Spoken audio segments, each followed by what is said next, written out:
Depuis 8 heures, les coureurs embarquent pour une journée qu'ils ne sont pas prêts d'oublier. Mais ce matin, il y en a un qui manque à l'appel.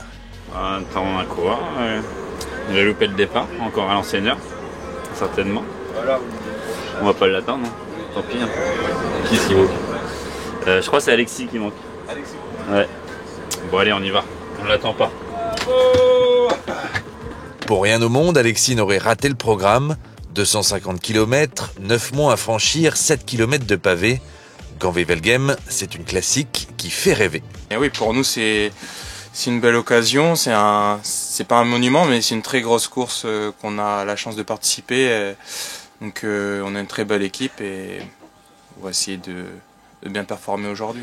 Ça me rappelle des bons souvenirs parce qu'on est à Ypres et que l'arrivée de la Coupe du Monde, de Gand-Wevelgem junior que j'ai gagné en J2, c'est pile poil ici. Donc ouais, j'ai hâte de voir ce que ça a donné.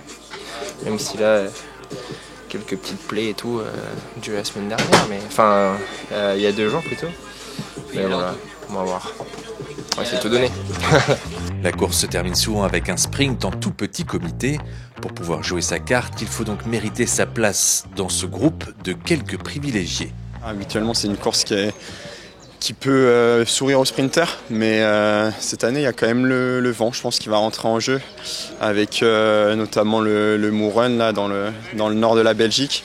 Donc il y a déjà une belle course avant, 250 km, va falloir être placé. Puis ensuite, on fera les comptes à l'arrivée dans le final. On va dire que ça va être bordure, je pense.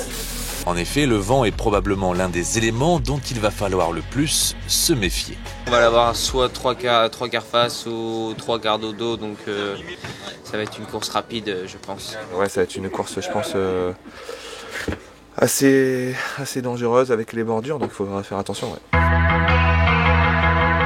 Le leader aujourd'hui, c'est lui, Anthony Turgis. Les classiques flandriennes, c'est sa spécialité. C'est sûr que l'envie est toujours aussi grande quand je prends le départ d'une classique. Après, c'est vrai qu'on fait peu aussi cette année, donc il faut vraiment se concentrer et être apte à faire les bons efforts au bon moment et puis essayer de très bien jouer pour courir sur ce style de course. T'as vu, balle neuve.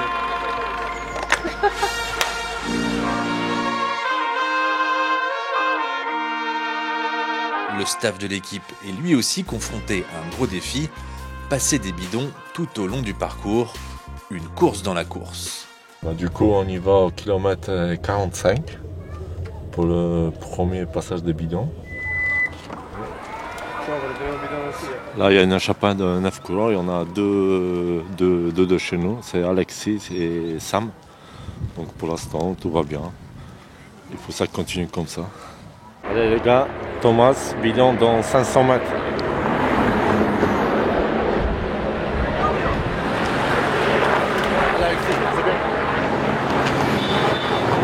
Moi j'ai pas donné parce que comme il y a une voiture derrière, donc je pense qu'ils ont pris des bidons juste avant. Donc pas besoin. Mais on attend maintenant le peloton. Donc maintenant je pense qu'on va passer. Paul, qui accompagne Thomas, a lui passé 3 bidons. Au kilomètre 147, nouveau ravitaillement. Allez, on prépare pour le deuxième ravito. Et la situation de course a évolué. Il y a des bordures, donc ça casse aux 2 groupes. Et donc pour l'instant ça va parce que si ça revient devant, on a toujours des courants présents. Et après, je l'ai vu, il y a Anthony Turgis qui est toujours bien placé. Allez les gars, Thomas, bidon, début de zone.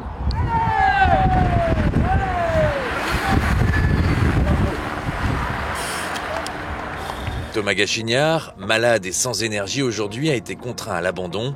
Il monte dans la voiture de Thomas et Paul, qui eux doivent maintenant regagner l'arrivée avant les coureurs. Alors maintenant on va à l'arrivée, donc on va essayer de passer devant la course. Parce que si on est bloqué, après on ne peut pas être là. Donc normalement dans 3 km c'est bon, on va tomber sur le parcours. Donc après on va suivre le parcours jusqu'à là. À Wevelgem, Thomas et Paul ont peu de temps pour regagner la ligne avec le sac d'arrivée.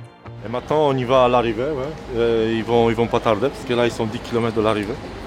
Donc du coup on va prendre une petite boisson et le sac de l'arrivée et on va recevoir des coureurs. Voilà.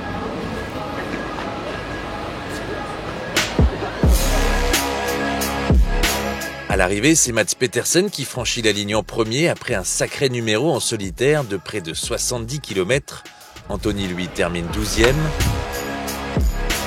L'équipe a réalisé une belle course aujourd'hui, notamment avec la belle échappée de Samuel Leroux et Alexis Brunel.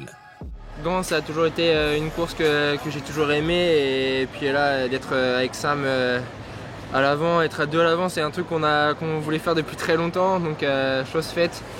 J'ai vu que j'avais vraiment des bonnes jambes aujourd'hui malgré la chute à E3, donc voilà, j'en ai profité. J'ai essayé des choses, quand même heureux d'être le seul mec à avoir attaqué Petersen aujourd'hui. Donc non, j'ai essayé, il fallait... voilà, je pense un petit peu trop gonflé dans les pavés, donc du coup j'ai subi à ce moment-là, dommage. Mais après, tout le reste, j'étais bien, et même dans les chemins, j'ai vraiment essayé de faire la sélection et tout. Donc ouais, actif, heureux et très content de la course.